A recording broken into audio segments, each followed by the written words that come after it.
ഉള്ളിലേക്ക് പറന്നു വന്നു. അതിന്റെ മാറ് ചുറ്റിത്തിരിയുന്ന പങ്കയിൽ ചെന്നിടിച്ച് തെറിച്ചുപോയി. ജാലകത്തിന്റെ സ്ഫടിക പാളിയിൽ തട്ടി നിമിഷങ്ങളോളം അതിന്മേൽ പറ്റിപ്പിടിച്ചിരുന്നു.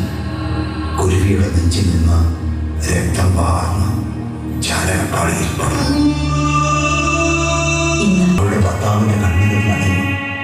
ആശുപത്രി കിടക്കുകയും അത്യാസന്ന നിലയിലും അടുക്കളയിൽ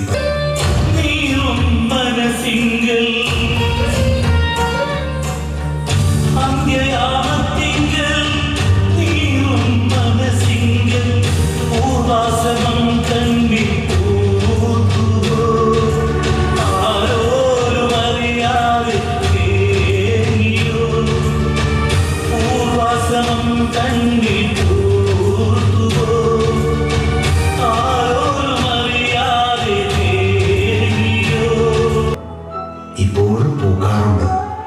പക്ഷേ അത്രമേൽ പ്രണയാർദ്രമായി